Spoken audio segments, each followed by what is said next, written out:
Please help me welcome to the stage Hari Kondabolu and Lindy West. Enjoy.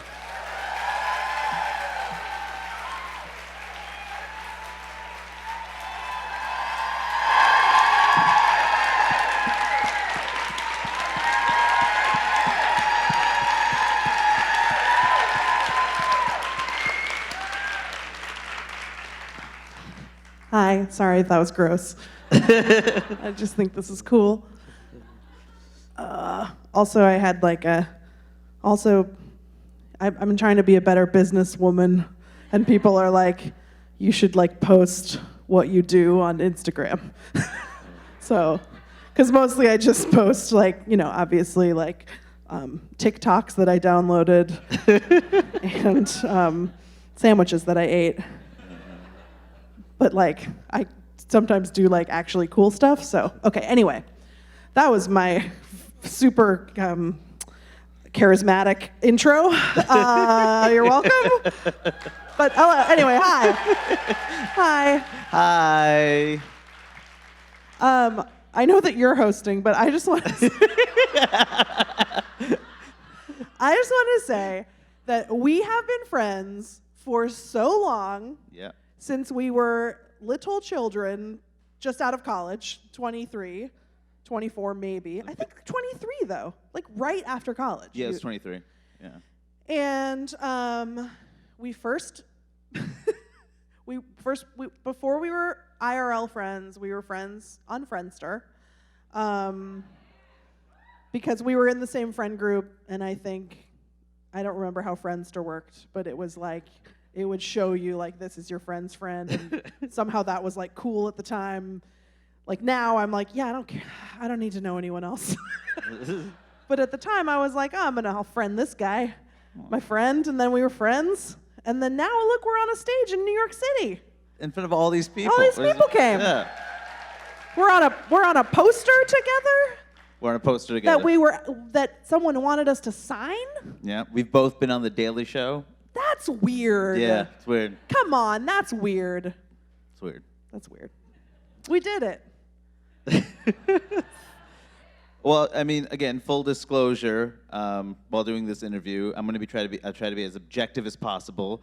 That's fine. But again, we've been friends for a very long time. You are married to one of my best friends and my writing partner. We have a lot of the same friends. We're in the same friend circle. But I'm going to try to be objective as possible. I expect a brutal takedown of this book. Yeah. Full call-out culture, and a roast. Right. Believe me, I know what you're like. Yep. It's fine. So, I'm ready. shall we begin? Yes, please. To begin, this book might be the greatest book I've ever read.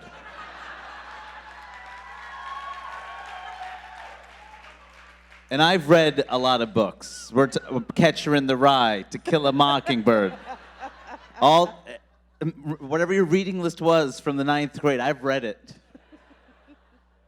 And also, this book is available for just $27, 34 Canadian.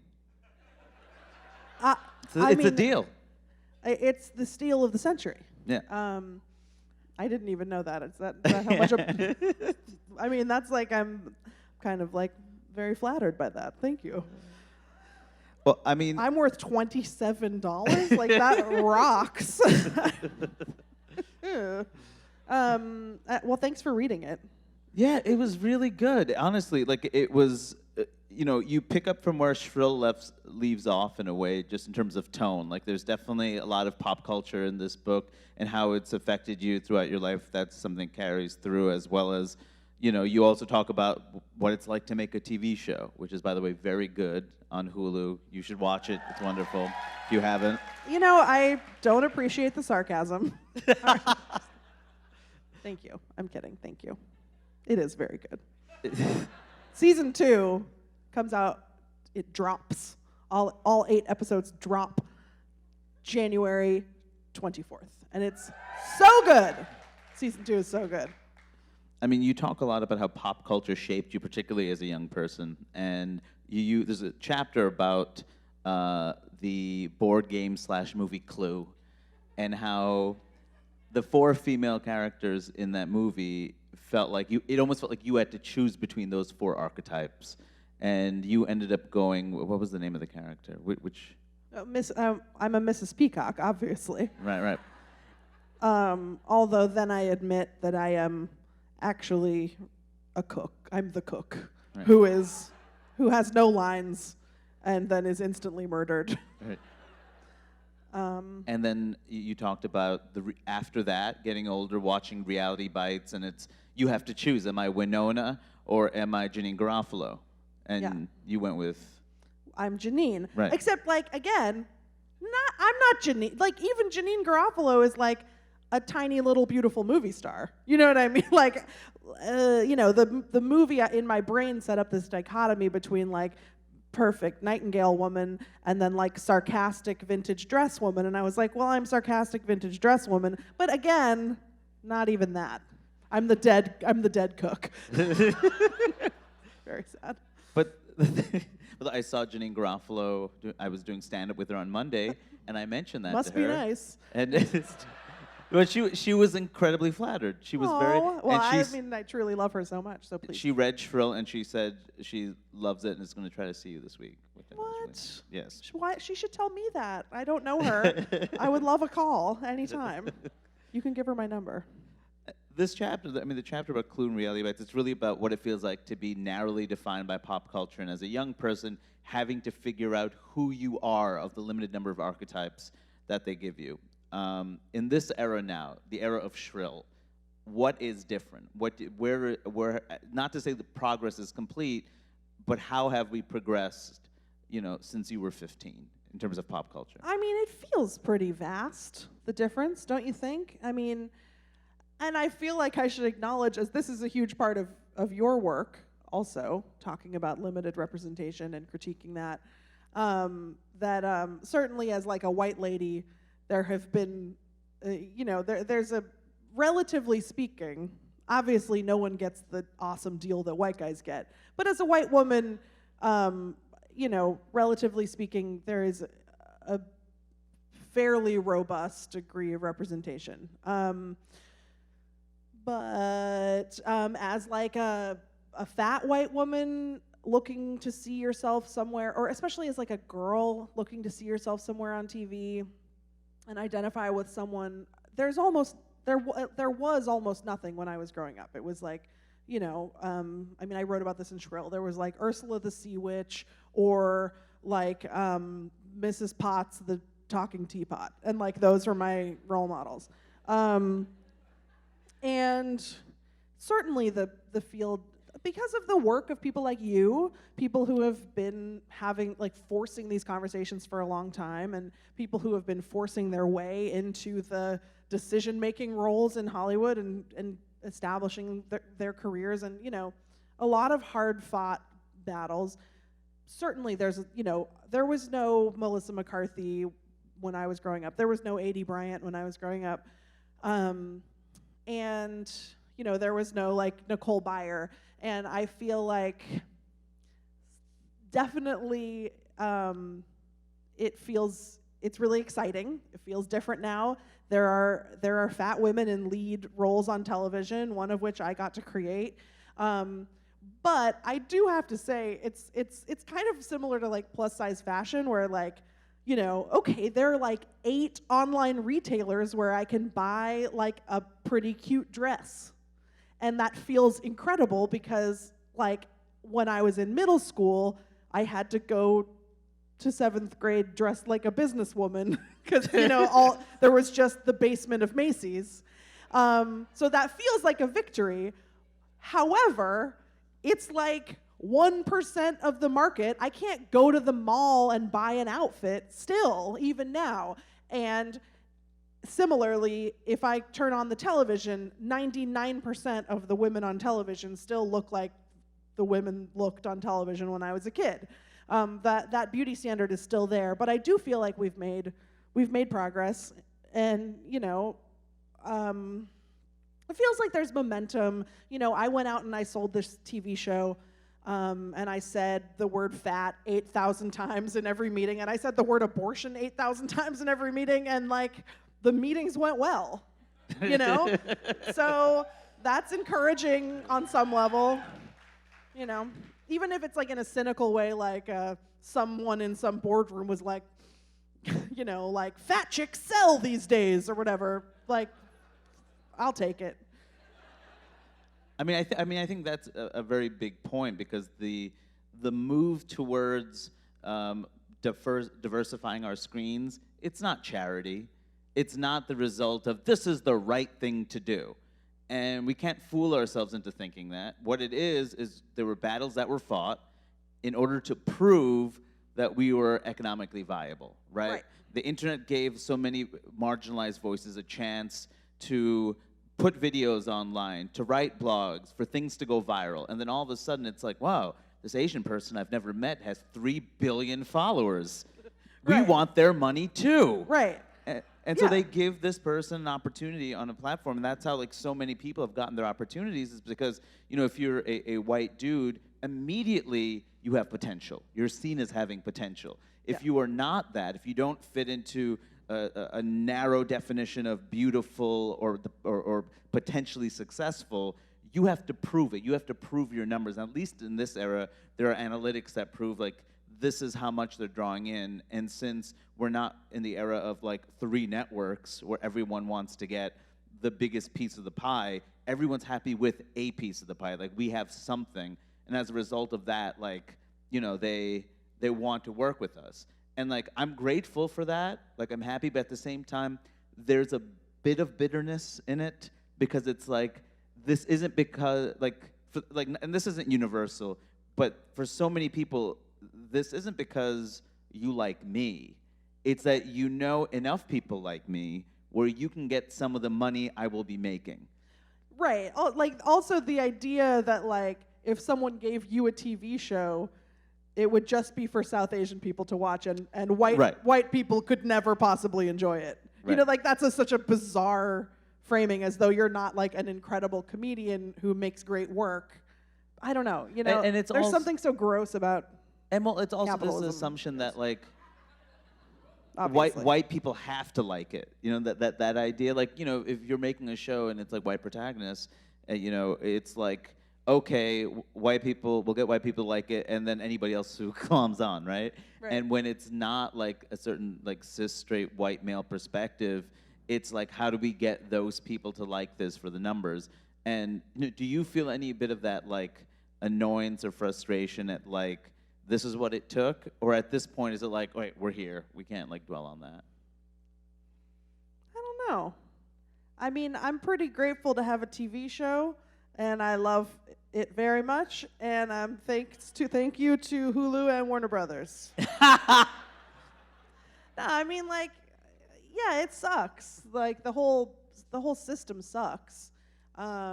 It also sucks because, I mean, and this, it sounds a little conspiracy theory-ish, I guess, but like, when you talk about, you know, us only gaining ground, or you know, particularly like people of color gaining ground because they're finally seen as like a market. Right.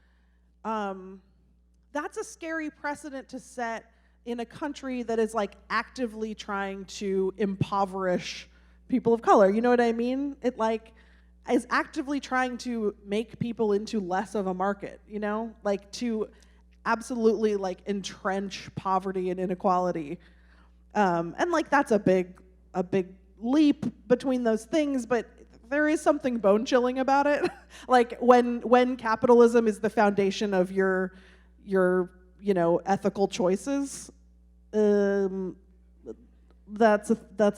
bad. Hot take from me. But yeah, I don't know. I mean, yeah, yes. Would it have been nice to have just been seen as a human being whose story is worth telling from the beginning of my career? I'm gonna go with yes. Yeah. But I don't know. What are we gonna do? But we're on the stage. No, it's good. No, I'm not. Look, we got a rug.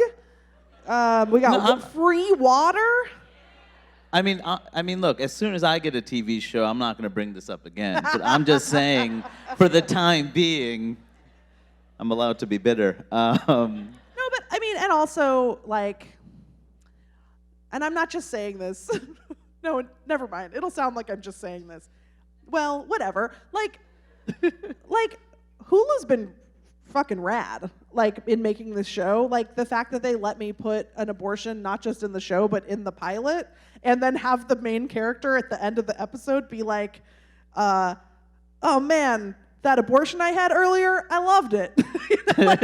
like that's big. And like a lot of execs approved that script and were excited about it. And so, I feel like, yes, everything is capitalism, everything is cynical, but there are, I think, people who do want to change the industry, Sure. working their way into positions of power in ways that are encouraging. And the only way, I guess, to continue that is for there to be opportunities for a diverse group of executives to have positions where they can speak up and where they will, like, Totally. Green light a Shrill or other stories from people of color and other marginalized groups, and it not be seen as an outlier. It should be seen as a regular thing, especially totally. when, they're constantly looking for the next big thing, right? They're looking, Right. what's the new voice? And the thing is, the new voice often is like the old voice you didn't let speak forever. Right, totally. Like, it's not like some of the stuff, I feel like, like that Fresh Off the Boat on ABC. It's a wonderful show, but at the same time, I think this isn't really about Eddie Wong, whose story was originally about. Like, Right. this is really the Asian American family sitcom that should have been made 20 years ago. Right. And they finally got to now. Right. Because there wasn't anyone in place to push it forward. But I feel like there's a lot of catch up in terms of stories that a lot of us have told to each other for years. Now it's new. Right. Right. And I mean, also, and I've been saying this, and not just me, like many of us have been saying this forever. Like, again, it's not just good capitalism. It's like, it's just good, it's good art. Like, it's boring to hear the same story for the billionth time. It's boring, and it's bad for the industry, and it's bad for any industry. I don't know where I'm going with this, but like, it's just, even if you are looking at it in a cynical way, like, why don't you want more? Why don't you want like more abundance and more new stories or old stories that haven't been told? I don't know. It just seems like, why do we have to have this conversation? Right. Any more times? Not you. I'm not. No, I know. Yeah. You're just. What I'm saying is, you're doing a bad job, and I'm actually leaving. So. You're just saying we should have more non-Batman stories. That's all you're saying. Okay. Just a movie that doesn't have to do with Batman. Yeah. Every movie is Batman or Spider-Man. There's like 100 Spider-Mans now. Right. I haven't seen any of those. It's all the things that not like on principle. I'm not like a snob. I just don't. It seems like it's like daunting to even find a point of entry. Well, it feels like the world of so many teenage boys, and now that they have power, they just want to make worlds are the comic books they read over and over and over again. And if you make it like, okay, now they're going to be women, or now it's a person of color. I know. What is interesting about the Joker? What? Like, what is I mean, and I'm not trying to get an applause break. I didn't see the last 3 Joker movies. I did. I mean, there are like 3 that I haven't seen. I didn't see the Jared Leto Joker. I didn't see this new one, and I didn't see whatever was the one before that. But like, what? Like they like, sometimes white guy mad. And then do crime. Like, yeah, we know. White guy sad, make violence. We know. Comedians have anger problems. Not you. No, you're an angel. Oh, look what you did. See? It's so funny to walk around the subway and it's like, oh my God, they finally made a Harriet Tubman movie. Oh, 14th Batman movie. I know. This is basically unrelated, but it just occurred to me that earlier today, I saw like a bus advertisement for that show, Miss Fletcher. Miss Fletcher? Is that what it's called? And I was like, this was my genuine reaction. I was like, finally, a reboot that I can get behind, because I thought it was a Murder, She Wrote prequel. Like, that was like my full assumption. I was like, well, that's clearly what that is. And then I looked it up on Wikipedia, and I was like, book that even no, I'm sure it's great. Actually, it's supposed to be really, really great. But because I read about it today. But I guess this is my way of pitching my Murder, She Wrote prequel. I mean, who would not watch that, right? Like, although I guess part of the point of Murder, She Wrote is that she's like a cute little old lady who goes in and solves crimes. But it's fine. I'll make it. It'll be good. I can make it good. Yeah. Shut up. It's fine. What are we here to talk about? Yeah, your new book, The Witches Are Coming, which is Oh, yeah. $27 US, 34 Canadian, I believe. You talk about anger in the book, the importance of anger, the fact that it is hard to be seen as angry as a woman, as a person of color, but how anger serves as a form of potential energy. And we're told to suppress that anger, but there's a great power in anger. Can you talk about that a bit? Yeah, I mean, I think, you kind of summed it up, like I feel like it's really easy, especially right now in the Trump era, although gotta always acknowledge that everything bad right now was already going on. We really can't just like dump all the blame on Trump for how we live in hell. But it is especially bleak right now just because like the worst person in the world, he's president. And like that's really scary. So I find that it's really easy right now to fall into despair, and despair I think is very unproductive, or like it's a very despair and like stillness and inaction go together. Like, what's the point of doing anything if you're in despair? And so I find anger to be a very helpful engine of productiveness for me. To stay angry, anger's very active, and especially like a combination of anger and humor, I just find to be like very motivating and healing, and a way to stay alive, because there's like so much work to do. And I think that despair that we feel is tactical, and it's being imposed upon us on purpose, because it leads to it's pushing people to give up. That's why the Trump administration just bombards us with chaos all day, every day. It's so people give up. And so yeah, I definitely try to stay in an angry place. I mean, within reason, because you gotta you gotta calm down and sleep once in a while. But yeah, I mean, I don't know. Again, you mentioned this a little bit, but like I gotta acknowledge that as like a white lady who lives in a liberal city and is not like actively imperiled every day, and who is paid to express my opinion, I'm in a unique position to express my anger without consequences, besides like the consequences of being insulted on the internet. But like whatever, at this point, it's my food. But like, yeah, I mean, for a lot of people, there are a lot of consequences imposed for expressing their anger, and I guess that's also another reason why I feel so compelled to be very vocal about being angry, because not everyone has that luxury. I mean, I think, I think that's a big point too. That not everyone has that luxury. Like when a white man is angry, it's passion, it's drive. When a person of color is angry, they're bitter, they're mean, and the same thing with women. They're mean, as opposed to like no, they have strong points of view and they share it very clearly. Yeah. I mean, like, remember like Brett Kavanaugh screaming and crying on the stand, and people were like, "Oh, a noble statesman," like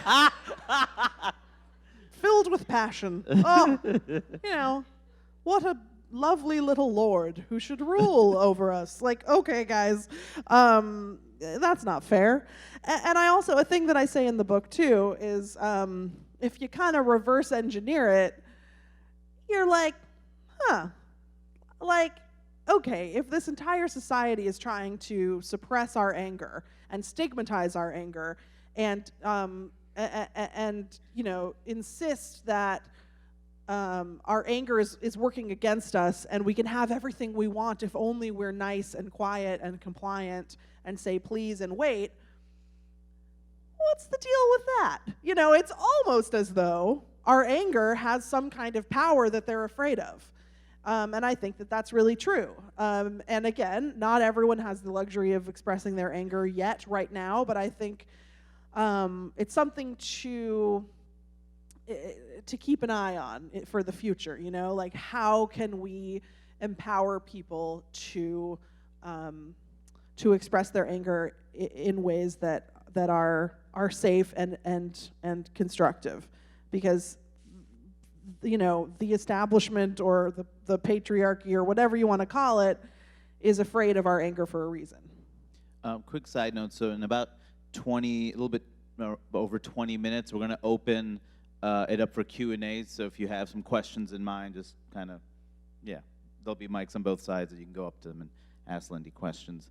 You talked about the internet and the abuse you've dealt with on the internet, and you reluctantly write a chapter about trolls and why it's relevant, because obviously you wrote about it in Shrill, you've done a This American Life about it. It's like, obviously you're not even on Twitter anymore, like you're like sick of talking about it, but at the same time, in a really weird way, it's like all the things you were saying about how there is a really thin line between the internet and reality, and it's not as simple as, well, get off the internet if you don't like it, because the internet is a workplace. The internet is how you stay on top of what is happening in the world. It is the public forum.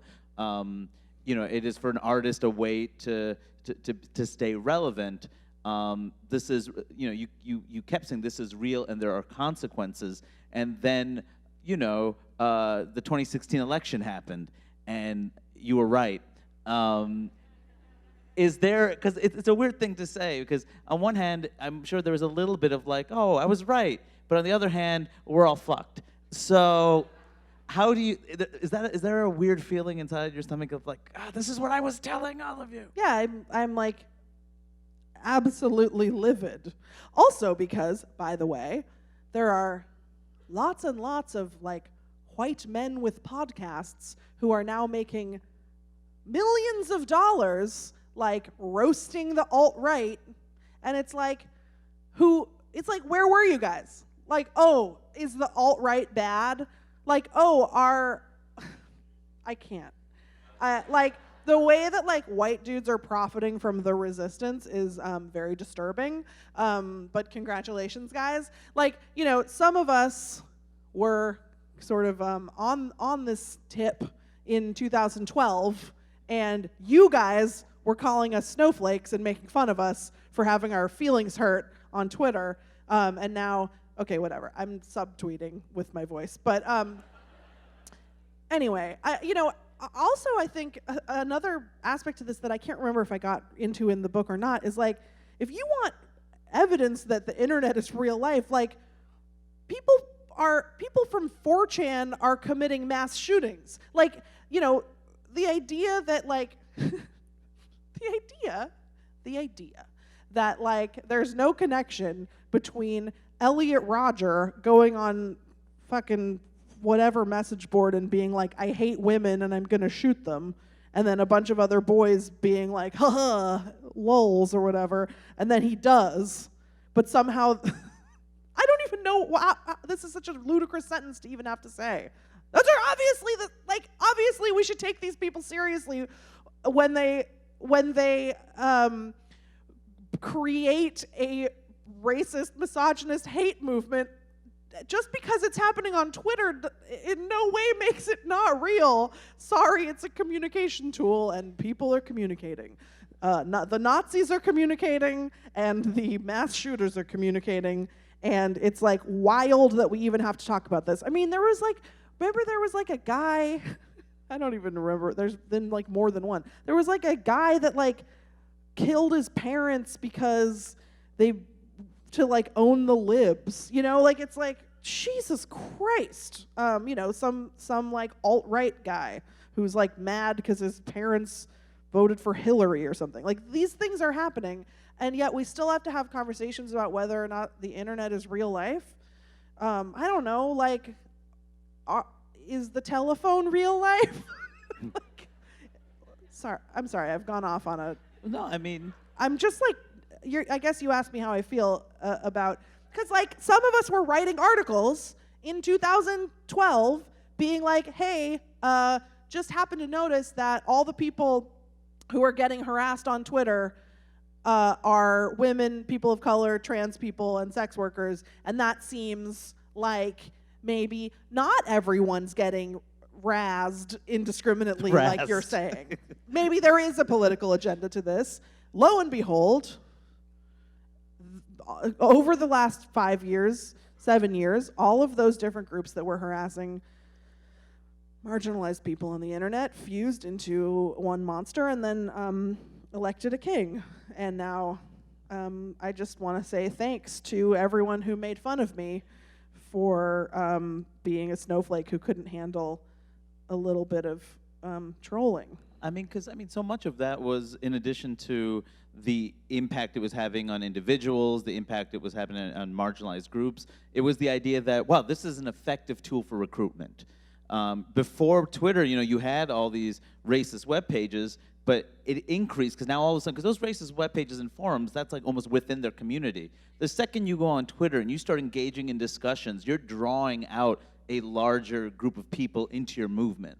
And that's what was happening back then. It continues to happen today.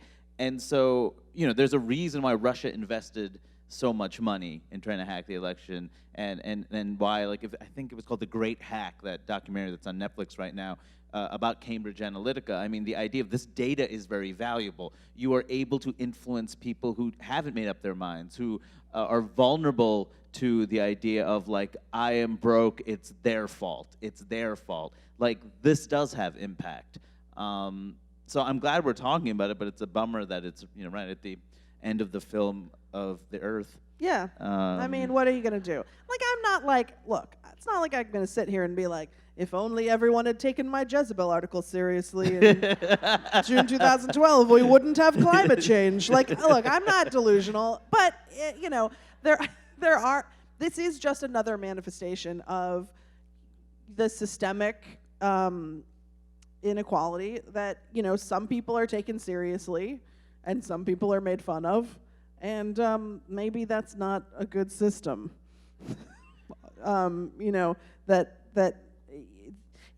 has always been true. This has always been a problem that, a marginalized person will say something, or it's like, on a micro level, it's like in the meeting, okay, a woman says something in the meeting, makes a suggestion, and no one hears it, and then the guy next to her says it louder, and then everyone lifts him up on their shoulders and, gives him a parade.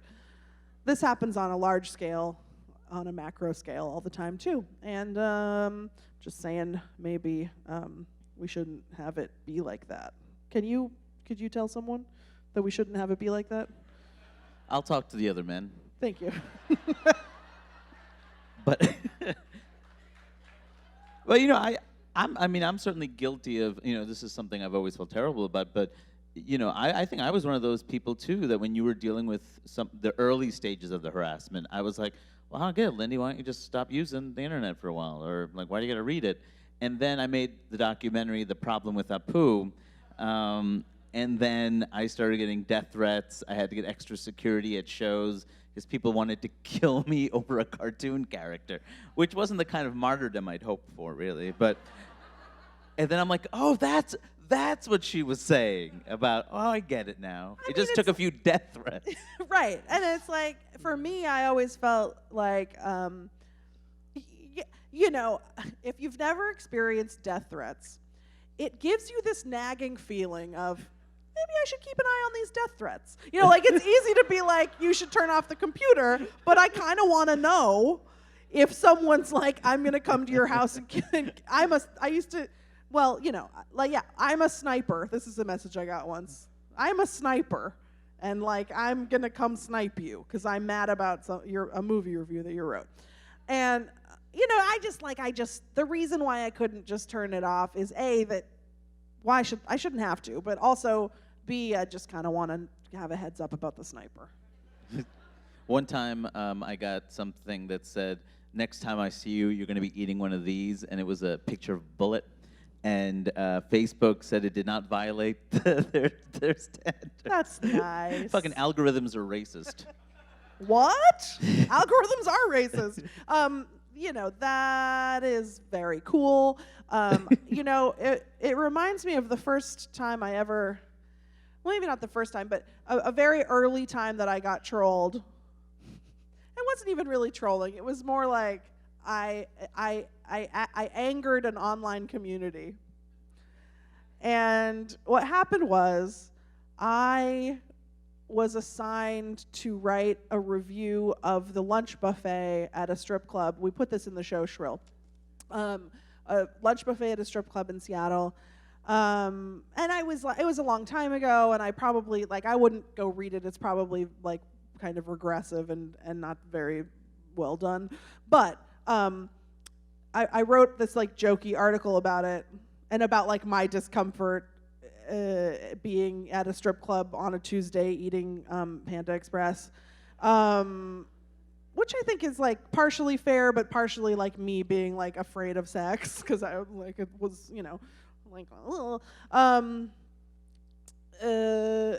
but what am I trying to say? Oh, so I wrote this review, this article making fun of it, and then the strip club stopped having the lunch buffet. I don't know if it was related to my article or not, but there was the group of dudes that loved the lunch buffet, and then they were so mad. And then one of the dudes on their little internet forum said, "Lindy West is toast," and then he posted a picture of a piece of toast. And I always think about that because it's so quaint, at this point. I actually I don't think I was afraid at the time. I think I thought it was funny even then. But now it's just it's so nice. I would love to be called toast. And then in case you don't know what toast is, here's a picture. There are certainly things in your book that I had to read a few times over just because they solidified thoughts I've had for a while, and now I have language for it, which you do so well generally in life. That's nice. Thanks. Welcome. But there's, you talk about how we have discourse in this country now and the tactics that are used to silence, and a lot of that has to do with the language we use and the definitions, those very vague definitions of things. So I wanted to talk, first of all, about the word offended, right? Whenever people express a point of view, you have a large group of people will say, "You're just being offended, you're offended." And it's not clear what offended means, and it's a way where you will have a complicated argument about why you feel this way about a thing. For example, if a human being was to make a 49-minute documentary about a cartoon character on The Simpsons, for example, and put that into the public sphere in order to create conversation. And in response to that, people who did not see the film, because people don't read or see things, it's easier to just type and talk and whatnot. Of course. Right? They then say, "You're just offended, P.S. I'm going to kill you." But the idea of offended as it covers everything. If you're offended, which means you simply just whined, even though you really had a complicated string of words that you put together to create a point. Or a 49-minute film. Right. If you haven't seen, who here has seen Hari's film, The Problem with the Poo? Thanks. If you haven't seen it, it's so good, and you have to go watch it. Where can people find it? They can see it on the True TV website. They really need to find another place to put it. And Amazon and wherever. That's a place. Yeah, all the demon companies have it. That's great. So. That's hot stuff. No, I know. I mean, it's essentially an utterly meaningless word because it's a loop. You could just go back and forth forever because clearly those people were just offended by your movie, and then it's where do we end? What are we doing? And it really, offend- it's just a rhetorical nothing to what? Well, I don't even, I mean, it's to shut down critique of things that, that people don't want to deal with, or that it's to shut down ideas that people find threatening. Also, offend takes away any of the intellectual element of a person's argument, right? Well, and it also takes away the tangible impact. Like, Right. if you're talking about the problem with Apu, you're talking about a lifetime of harassment and a lifetime of being not allowed to be a full human in your country. Like, I mean, and then you're talking about tangible economic issues, and then you're talking about physical violence. Like, all of these things are real, and Right. and it's just like, to say you're just offended is to absolutely erase every single one of those. If someone says like, "Oh, I'm just offended at a sexist joke," well, there are quite a few tangible effects of sexism in the world, and they are economic, and they are physical, and they involve actual mortal peril. And so, yeah, I guess I am offended by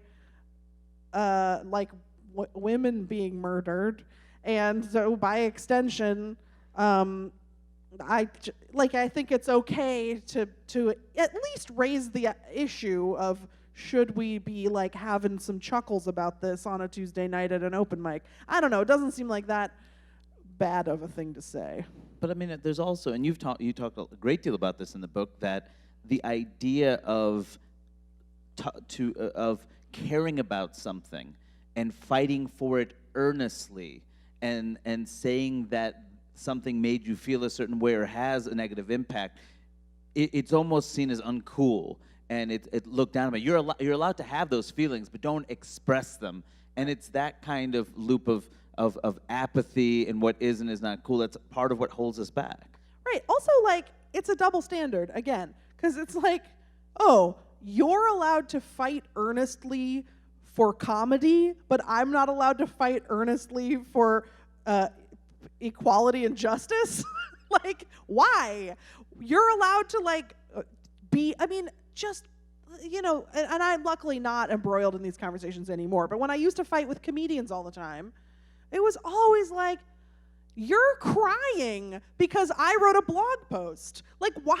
How come you're allowed to like weep and wail and cry and flip the fuck out because a woman had an opinion, but I'm not allowed to have an opinion about your joke about a woman getting raped? Like, this whole thing is like, I don't know. Like, this is why I can't talk about comedy. And, I can, but it's just like, man, those were dark times.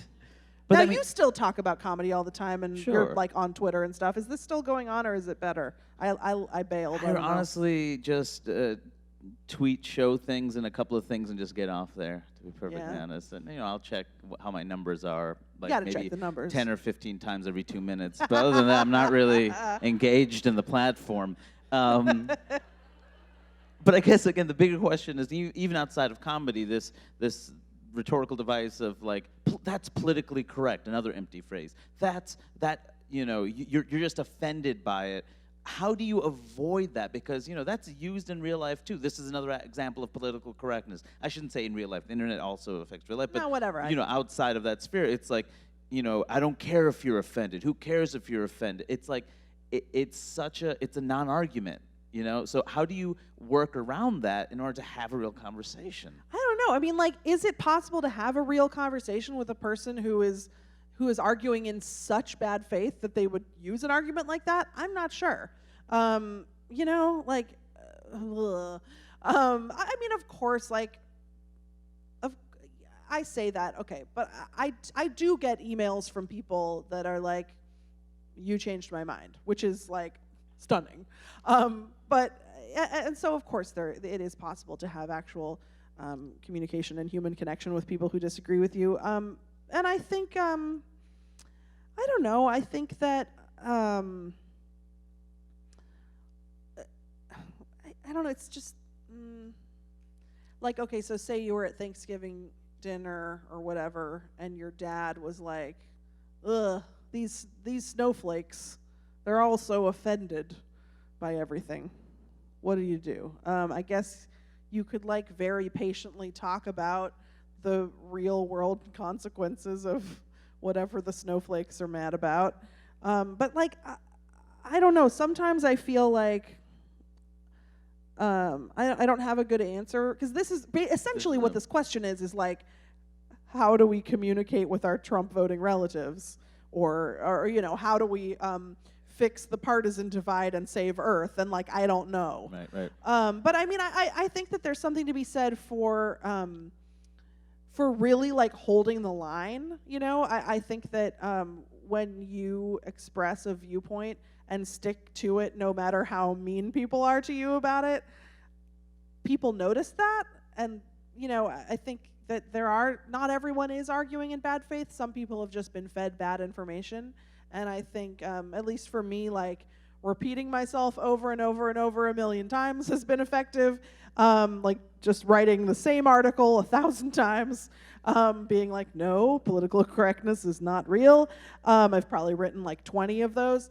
And also like trying to be funny, I think is helpful. Like I certainly, I mean, you do this exquisitely well, you know, making really, really funny comedy that also delivers some really radical political ideas.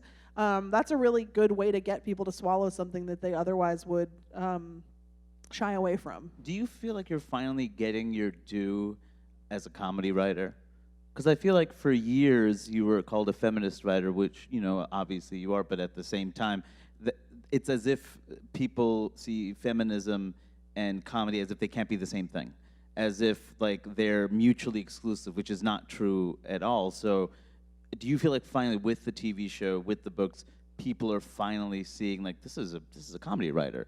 Everything in here, like even in the hardest chapters, in the most brutal chapters, you find jokes, which I find every time. It's like you're in a, I'm trying to find an analogy, but it's like you're trapped in a cave, and all of a sudden there's just a little bit of light that tells you we'll get through this. And that's what it feels like we're going through some of the harder chapters of this, because there's a joke and it's a breath of fresh air through a really difficult part, and you do it so well. Do you feel like people are finally seeing Lindy West is a comedy writer in addition to a feminist writer? She's a feminist comedy writer.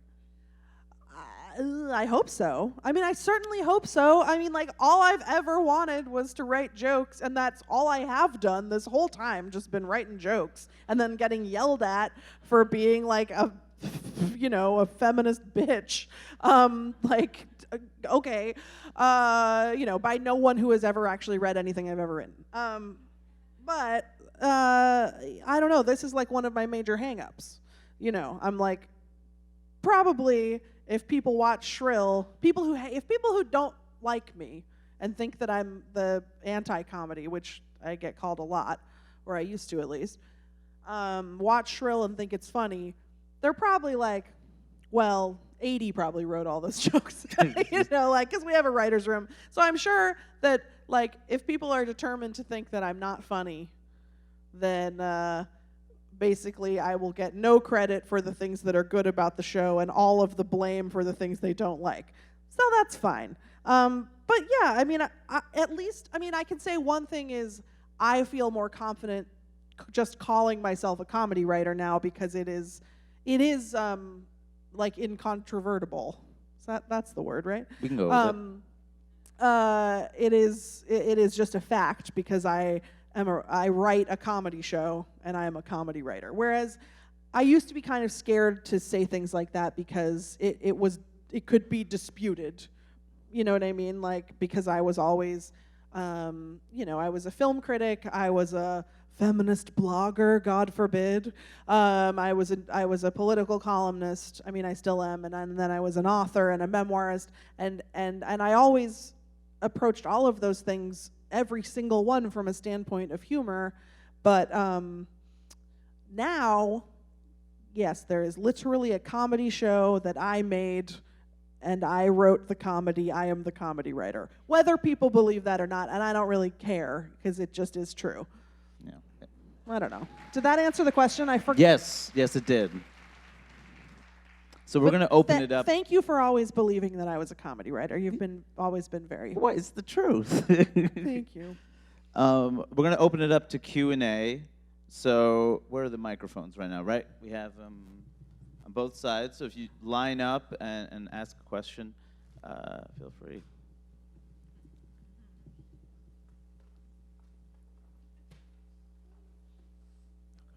Should we start over here? Chose the right side. I am curious, you talked a lot about engaging or not engaging with Twitter and how horrible the internet can be. And I'm curious how you do balance that with the fact that the internet is real and that there are voices there that you would want to engage with and maybe raise up, especially in your position. How do you do that? Yeah, I mean, that's a great question. That's what sucks about this whole thing. Like, it's not fair that, well, fair, unfair, that sounds childish. But, like, I should be able to be on Twitter. I would love to be on Twitter. I had a great time on Twitter most of the time. I was good at Twitter. I was funny on Twitter, sorry. And I was part of what felt like important cultural conversations. And I don't think that, I mean, and this is why I left, because Twitter has had no interest in protecting people like me and many, many, many others who were simply trying to use the platform for its intended purpose and abide by the terms of service. Instead, they're having meetings with Donald Trump in the Oval Office, and they're figuring out, they're giving us 280 characters or whatever, instead of maybe trying to eradicate the Nazi recruiting department that has set up shop. And the reason that I left was because of the way that the president uses Twitter. I was like sort of watching the president harass private citizens and taunt North Korea, and I was like, I feel like I don't want to give my business to a company that allows this in their space. If this was happening at the mall, I would not go to that mall, so I'm gonna go. But yes, that's a huge loss for me. It hinders my ability to promote my work and to make professional connections and to uplift the work of people who really deserve it. And not everyone has the luxury of quitting Twitter, and all of that sucks. And I don't have a good answer. Like, the answer is that, like, I shouldn't have to fix it, or like, I shouldn't have to become a web developer and design a new social media platform because Twitter can't fucking get their shit together and protect people from Nazis. Like, literally, it's not even complicated. Just don't have the Nazis. But yeah, I don't even have a good answer. It's just like, look, I had the luxury of leaving because I'm established in my career and I have a plethora of privileges that help me. But like, I don't know, it's the right thing for my mental health and also for my heart. But it's not right, it's unjust that we have to, that the people who need the platform, who need that kind of amplification for their voice, who need it the most are the ones who are most attacked and most harassed and abused on that platform. It sucks. It's not fair. I don't know. It's one of the weirder things about the Trump presidency in terms of all these issues that people have been fighting for, things they've been saying for so many years that other people could not see. Now that Trump's president, it's like you're saying, no, the internet is real. It has impact. Like, people get activated on there. Now Trump's president, he's making major policy decisions, announcing them on Twitter. He's threatening other countries on Twitter. Like, now all of a sudden it's like, oh, that's what you meant before. Or it's like, racism doesn't exist. Well, the president said it. Sexism doesn't exist. Well, the president said it. It's like, in this really weird way, for people who've been fighting the fight for so many years, he proves it. This is real. It is real. Yeah. I've run out of words. I mean, he's like violating the Constitution on Twitter, like selling his son's book on Twitter. Like, okay, from the official president account, buy my son's stupid book. Jesus Christ. We have a question on this side. Sure. So, I don't don't think I was directly responsible for that. That but was I'm your sorry. fault. That was you. I'm just kidding. So you're on stage with one of your best friends. So I wanted to ask about friendship and maybe especially friendship with other fat women, which is something that is portrayed, I think, beautifully on your show. And I think is even maybe more remarkable for the fact that, as from your writing and, just as we know from the world, fat women are taught, and all women are taught to compare ourselves to others, to be so critical and so, to have this hostility towards our bodies and other people. So I just wanted to see if you would speak about the power and the possibilities of those friendships, in real life, on screen, what have you. Yeah, absolutely. I mean, I think I think that there's nothing more powerful than community and solidarity and collective action. And I did another event earlier today, and someone asked me about anger, which we talked about earlier, and how do you convince yourself to speak up and express your anger when it is really scary and when it is unsafe for a lot of people. And I think in a lot of ways the answer is friendship. Like, it is community, and it's finding a group of people where you can be safe and where you can be who you are and express the full scope of your reality. And that that goes for really any social justice movement. But I think for fat, in a lot of ways, growing up as a fat person and being a fat young adult and beyond, probably, it can be really isolating because you are really stigmatized. People think of you as not just physically lazy and inferior, but intellectually lazy and inferior. And like I said, even brands don't want to make clothing that fits you because they don't want your body associated with their brand. It's so isolating. And fat people are made fun of when we leave the house. You can't walk down the street. You can't go to the gym, even though you're constantly told to go to the gym, because people either make fun of you at the gym or they say condescending shit to you. Like, it's not, like I had a woman at the gym once be like, "Oh, it's so inspiring to see you here every day. Like, if you can do it, I can do it." Or like, ma'am. And I think that, like, nothing has been more empowering for me than to, and the internet is an incredibly useful tool for this, like, to just see other fat women living different kinds of lives than I thought were possible for myself when I was young, and then especially connecting with people. And you can't. It's really, really hard to advocate for yourself and for your rights and your dignity as just one individual person. You need a group.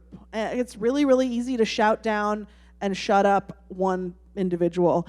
But this is what Me Too was. Me Too was finally a critical mass of people all speaking up at the same time. And that's where progress comes from. So yeah, I guess I agree with you. Like, there's something really, really powerful about forging friendships with other fat people and having clothing swaps and talking about, okay, this happened to me at the doctor. Do you think that this was discrimination or was that normal? Nope, ma'am, that was discrimination. Like, people sharing, finding shared experiences, figuring out ways to cope with them together. Like, all of that is absolutely vital to progress. And yeah, I hope to put lots more fat friendship on television. Great, if I can. Yeah. Thank you for your question. We have a question on this side. Hi. When I was reading Shrill and you were talking about a lot of the comedians that you were holding accountable for poor language, I got the sense that a lot of those comedians were white men. So I'm curious to know what you would say or what you think about Dave Chappelle's recent show where he wanted to use the word faggot, and I'm wondering, like, what you would say to him and, like, where your mind is going, given that that is not necessarily the image of the individuals who are up there making rape jokes and other crazy statements. Yeah, look, Dave Chappelle, I didn't watch that special, but I read some transcripts from it and some articles about it. Yeah,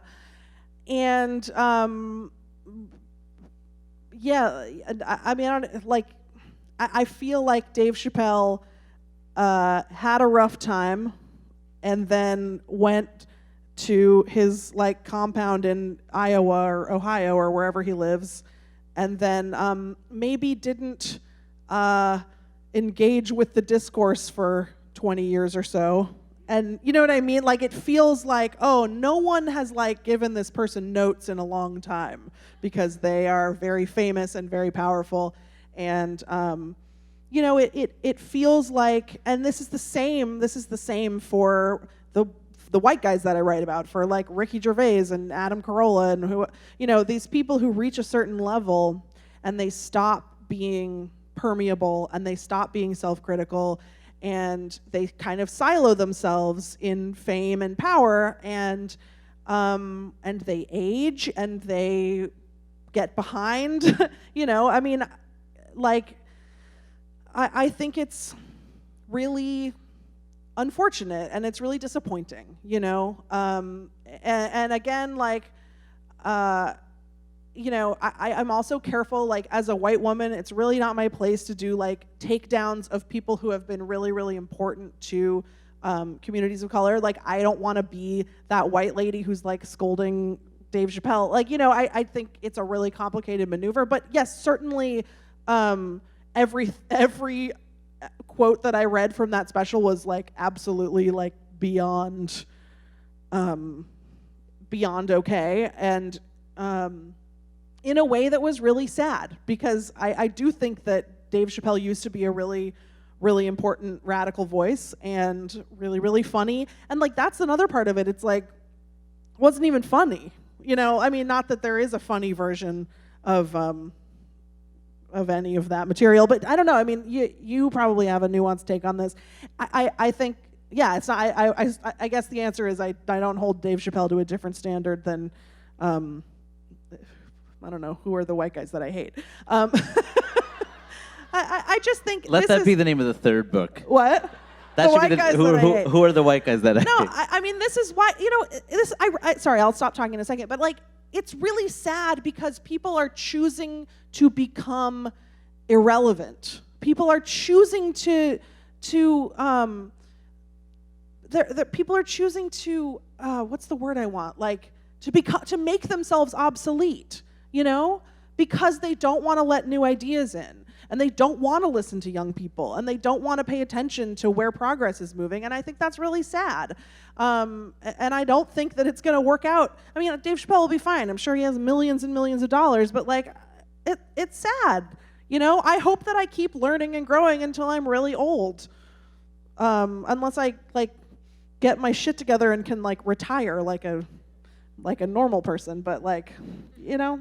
I feel like there, you know, in all professions, there's a degree of like job training that continues throughout the course of your life, and job like retraining, learning new technologies. And I think the same is true with art. Like, at a certain point, it's like nobody does that anymore, and that's not how, you know, like, if I had to go back into the workplace, I don't even know how to use Excel, man. Like, it's been 15 years since I worked in an office. Like, I know. Like, if I had to go like back to my cashier job and like make change one time, it would just be, I'd be fired. Right. And like, it's totally true. It really is like, you have to, but you'd have to learn how to do it again and use the systems that are in place there if you're going to do the job. And I feel like there is something about that. You become obsolete, and you become like, for all like, oh, everything's changing, and you know, all these people of color are getting all the advantages now and all the opportunities, and all the women are getting all the jobs. It's like, well, maybe it's because you're not up to date. You don't know what's going on. You don't know what the technology is. You don't know, like, you have been gliding on being a white dude for so long that when you finally were hit with some kind of challenge, you didn't know what to do. While the rest of us, we had to be great just to be seen as good, so we knew how to climb that hill. Maybe. I think there was a question over here. Well, I just want to say how awesome it is that you're both here at the same time. Oh. I had a comedy question, so I'll keep it brief. has anything improved since you all started in this, in terms of racism, misogyny, homophobia? And how do we, if so, how would we keep that improving? You got to keep supporting. Like, I think there's an importance to public critique, and there's an importance to standing up when you see things that upset you. But at the same time, that same amount of energy should be put into supporting artists and people who are doing the work you want to see in the world. And it's a lot easier to talk sometimes than to act. And I think we both do this. We have a number of different people that we've either hired or worked with or supported over the years because we support their voices. We believe that they should be compensated for their work and they should be seen in a greater light. And I think that's something that all of us have to continue doing. Like, the reason why there has been so much change, and we talked about this earlier, why like the industry sees us as potentially profitable, is because our people have supported us. People, whether our people is other women, our people are South Asians, whether our people are other people of color, or other people that share points of view, they came out to buy tickets, to buy books, to watch things online and share them with their friends, to write about them. And I think that's why we got to where we are now. And it also, like, these people existing gives people the courage to go out to see them. For example, I feel like I know so many members of the LGBTQ community that come out to my shows that say, like, they only come to see comedy to see me because they feel safe. And I'm not a member of the community. And now I see there's all these people who are members of the community, and they feel empowered because their community has come out to support them. And now, not just their community, but even a broader range of humanity is coming out to support them. But it all starts out with that first small group of people that supports artists and writers and other people that are making art that questions the status quo. So to me, I feel like as much as important as it is to say something, you got to do something, and you need to give these people support, because that emboldens them to say even more and create even more art. Oh, stop. Come on. I agree. Come on. And also, just briefly, I absolutely do feel like the field has changed in the last 10 years, don't you Absolutely, think? I yes. mean, it's incredible. Like, people obviously have been doing that, and like, thank you all so much. This room is who did it specifically. No, I mean, like, all the funniest people right now are people of color and queer people and trans people and women, and it's like, and that's just objectively true. I mean, it is. And many of them are on my television show, Shrill. There's something to be said, though. I think, oppression does build. If comedy is a defense mechanism, I think oppression forces you to create some way to survive, and I think that's one advantage. That's why it's so weird when these dudes are like, "Ugh, these PC comics." It's like, man, who do you think that these obviously oppressed people have the best jokes? Obviously. Well, if you go through all these lists of the greatest comics of all time, so many disproportionately are people of color, right? Yeah, for years now, when white dudes have a show and they have to hire writers, we just couldn't find any people of color. It's like some of the greatest comedians of all time are people of color. Yeah. Some of the funniest people on the scene are people of color. Where have you been looking? Yeah. Just your classmates at Harvard? Well, that's going to restrict it a little bit. Correct. Yes. So, I think there's a question for you. Hi, can you hear me? Yeah.